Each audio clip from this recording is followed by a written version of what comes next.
Hey class, this week I know you've been working on your resumes and cover letters, and a very common experience that I've noticed with students here at CSUCI, or is it Cal State University Channel Islands, is a little bit of confusion about what name to call the school, whether you're talking to somebody verbally in a setting like an interview, or especially in this case, as you write it out on a professional document.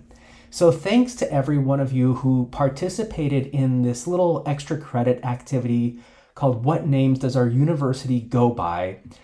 In this, I basically invited you to add as many different names for the university as possible. In some ways, this is really fun, but also I think illustrates just the reality that there's so many possible names our school goes by. And of course, our university has a really unique history behind it as well. What I've done here is organize the list of names into three basic categories to try to help you actually make use of this information. The first set up here are the names that I would say are names you could feel comfortable using when you're talking to somebody about where you went to school, like in an interview or formal setting. And then also the type of ways that you could talk about, or rather write about, the name of the university in a formal document like a resume or a cover letter or in your email signature, for example.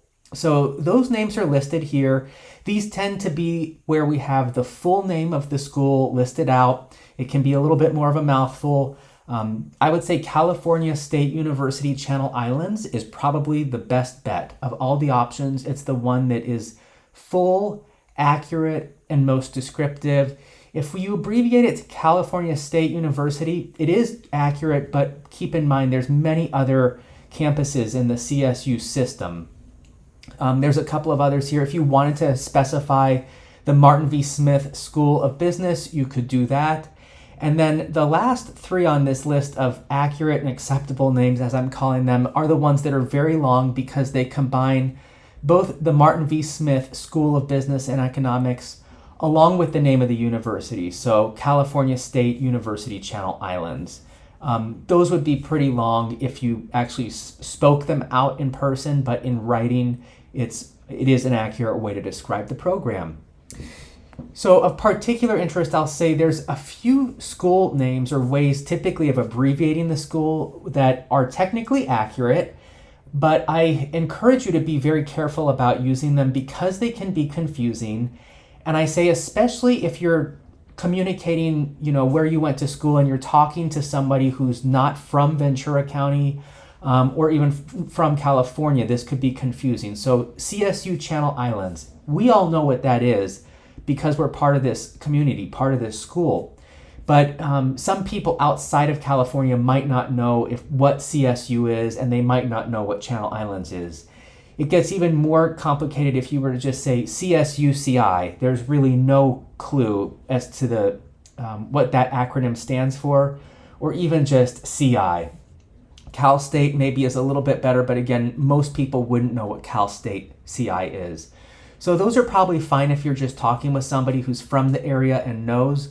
But again, be careful otherwise. And then finally, there's this lengthy list of school names that are problematic because they're inaccurate, even though many of them actually sound close to the real name of the school. So I can't emphasize enough, don't use these names. I encourage you to check back through your documents and see if maybe you've inadvertently used one of these names at some point. I imagine that many of these names, the more kind of funny ones, people are probably not using, but the ones that I see most common are actually these top two. University of Channel Islands is not the name of the school. It causes a lot of confusion. Check to see if you've used that anywhere, and if you have, just switch it over to one of the accurate ways of naming the school. And same thing, Channel Islands University, both of those I see very commonly written, but again, they're not really accurate. So I hope this exercise was helpful, and again, if you've added, if you see your name here as being someone who added an entry, you can be on the lookout for some extra credit headed your way. Thanks.